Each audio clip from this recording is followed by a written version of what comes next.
여러분 안녕하세요, 호수파파입니다. 오늘은 원래 우리 공인중개사들의 전망에 대해서 얘기해 보려고 했는데 좀 더 급한 질문이 있고 현재 사회 문제가 되고 있는 부분이라서 순서를 좀 바꿔보겠습니다. 제 영상에 한 구독자분이 질문을 남기신 게 있는데 이분은 세를 주고 있던 본인의 아파트를 매도한 분이에요. 매도하기 전에 임차인에게 물어봤다고 합니다. 계약갱신 청구권을 사용할 생각이 없으시다면 만기에 맞춰서 아파트를 매도하려고 합니다. 계약갱신 청구권을 사용해서 연장하실 건가요? 이렇게 매도하기 전에 임차인에게 먼저 물어봤는데 임차인은 만기에 맞춰서 이사 나갈 예정이니까 본인은 신경 쓰지 말고 매도하라고 했대요. 그 말을 들은 임대인은 물건을 내놓았고 실거주를 희망하는 매수인을 찾아서 계약을 체결했어요. 계약일에도 임차인에게 부탁을 했다고 합니다. 중개사무실에 동행해서 계약갱신 청구권을 행사하지 않겠다는 것을 같이 좀 확인해 주시면 좋겠습니다. 이렇게 부탁을 했는데 임차인이 바쁘다고 거절하면서 자기를 믿고 그냥 매매계약을 하셔도 된다고 했대요. 결국 매매계약서를 작성하고 계약금을 받았는데 2, 3일 뒤에 이 임차인이 갑자기 이사를 안 나가겠다고 하면서 계약갱신 청구권을 사용하겠다고 통보해 왔답니다. 임차인의 의사를 먼저 확인하고 임대인은 매매계약을 했는데 매매계약 직후에 임차인이 입장을 갑자기 바꾼 거죠. 이런 상황인데 이분 질문의 요지는 임차인과의 녹취록을 다 가지고 있는데 법적으로 대응이 가능한가요? 이게 질문의 요지입니다. 제가 해당 댓글에 답변을 달기도 했는데 최근에 이와 똑같은 상황에 대한 법원 판결이 나왔어요. 이 얘기는 모든 매도인, 매수인, 임대인, 임차인 모두 다 알고 계셔야 하는 내용이지만 특히 일선에 계신 우리 공인중개사분들이 먼저 확인할 필요가 있는 내용이라서 편의상 공인중개 이야기 코너에 넣겠습니다. 제가 판결문을 찾아봤는데 며칠 안 된 사건이라 그런지 대법원과 수원지법 홈페이지에 아직 안 올라왔더라고요. 어차피 많은 기사들이 나와 있기 때문에 상관없어요. 판결문에 표현되는 형식도 A는 B가 아니다 이렇게 표현되는 경우가 드물고 A는 B가 아닐 가능성을 전혀 배제할 수 없다 하지 않을 수 없으므로 21세기인 지금까지도 뭐 이런 표현이 주로 사용되기 때문에 익숙하지 않은 분들은 판결문에 대한 접근이 좀 어려운 게 사실입니다.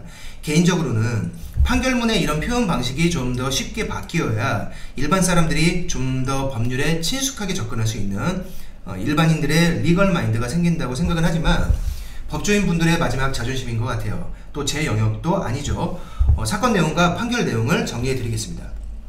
자, 사건을 먼저 정리해 볼게요. 임차인은 2019년 2월에 2년 전세 계약을 하고 들어왔습니다. 만기가 2021년 2월이에요. 그런데 2020년 7월에 갑자기 임대차 3법이 통과되면서 계약갱신 청구권에 대한 내용이 바뀌었죠.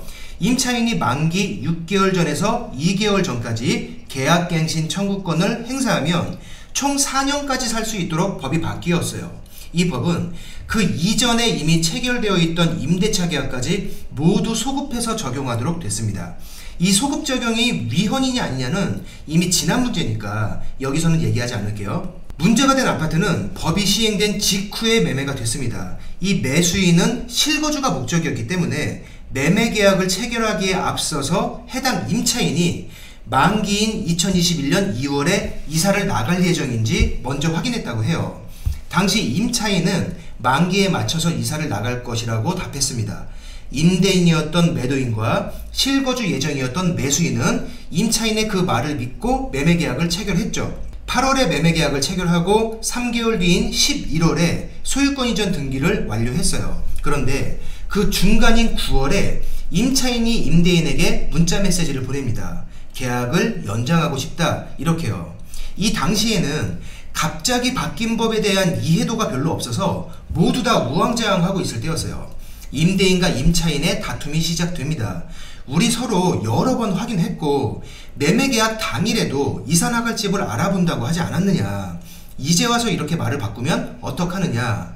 여기에 임차인은 그렇긴 하지만 사정상 그냥 살기로 마음을 바꿨다.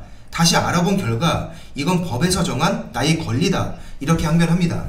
이 다툼이 진행되는 동안 매수인은 잔금을 완료했어요. 11월에 소유권 이전 등기까지 마칩니다. 그리고 실거주가 목적이었던 이 매수인은 해당 임차인에게 처음 약속대로 아파트를 비워달라고 요청했다가 임차인이 거부하자 결국 부동산 인도소송을 진행합니다.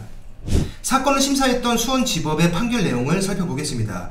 굉장한 부연 설명과 법조항들이 나오기 때문에 요점을 정리해서 알려드릴게요. 임대차 계약 기간이 끝나기 전 6개월부터 2개월 전까지의 기간 이내에 임차인이 계약갱신 청구권을 행사하면 임대인은 정당한 사유 없이 거절할 수 없다. 여기서 얘기하는 정당한 사유라는 것은 예전에도 설명드렸고 대부분 알고 계실 거예요. 실거주하려는 사람은 매수인이지 매도인이 아니며 소유권 이전 등기 이전에 계약갱신 청구권을 사용했고 당시의 법률상 주인인 매도인은 실거주 예정이 아니었으므로 이를 거절할 수 없다. 소송을 낸 현재 소유자 매수인은 실거주 목적이긴 하지만 매도인의 권리 의무를 모두 승계한다. 즉 매수인의 인도명령 소송을 기각한다. 자, 판결 내용을 굉장히 요약하고 압축한 건데 다시 한번 설명드릴게요. 현재의 주인은 매도인이 아니라 매수인이죠.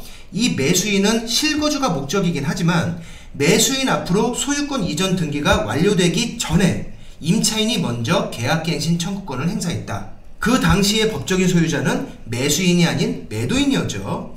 전 주인이었던 당시 매도인은 실거주 목적이 아니었기 때문에 이를 받아들여야 하는 의무가 있는 것이고 당시 임차인의 계약갱신 청구권 행사는 법률상 정당하다. 이 내용은 새로운 소유자에게 승계되기 때문에 매수자가 비록 실거주 목적이고 임대차 기간 만료 3개월 전에 소유권 이전까지 완료해서 새로운 소유자인 본인의 실거주를 통보했다 하더라도 임차인은 집을 비워줄 의무가 없다. 이게 이번 판결의 요지입니다. 임차인은 집을 비워줄 의무가 없다. 그럼 실거주 목적으로 집을 산 이 매수인은 자기 가족들과 함께 길거리에 나앉게 되느냐? 그건 법에서 알 바 아니라는 거죠. 그리고 임차인이 말을 바꿔서 이 사단이 난 것은 맞지만 도의적인 부분을 떠나서 법률상으로만 판단하면 이건 이번에 새로 만들어진 임차인의 정당한 권리이다. 이렇게 해석이 된 겁니다. 여기에 대한 기사가 요 며칠 새에 여러 개 나왔는데 하나같이 해당 판사를 욕하고 있어요. 판사는 이미 만들어져 있는 법을 상황에 대입해서 판결을 정할 뿐이지 그 법을 제정하는 것은 판사가 아닙니다. 자, 이 법이 시행될 때 많은 전문가들이 부작용을 우려했습니다. 워낙 급조된 법을 단기간에 통과시켰고 시행까지 하루 이틀 만에 논스톱으로 진행했기 때문에 어쩔 수 없이 구멍이 많은 부족한 법조항이 되었어요. 권리라는 것은 한쪽에만 있는 것이 아닙니다. 균형을 맞추어야 해요. 우리나라는 5,200만 명이라는 엄청난 숫자의 사람들이 서로 다른 이해관계에 얽혀서 살고 있는 나라입니다. 한쪽의 권리를 과도하게 보호하면 반대쪽의 권리가 묵살당하는 그런 일이 발생할 수 있어요. 그래서 법이라는 것을 제정하고 시행할 때는 충분한 시간 동안 고민하면서 전문가들의 의견을 경청하고 부작용을 보완할 방법을 찾아보고 또 충분한 시간 동안 시뮬레이션을 거쳐서 시행해야 하는 거예요. 임차인을 과도하게 보호하는 이 법률을 다시 생각해 볼 필요가 있습니다.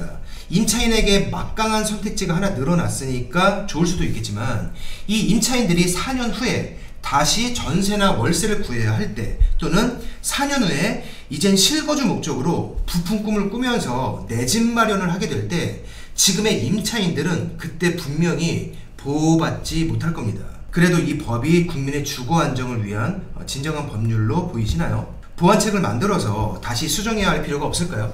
판단은 여러분께 맡기겠습니다. 오늘 영상은 여기서 마칠게요. 고맙습니다.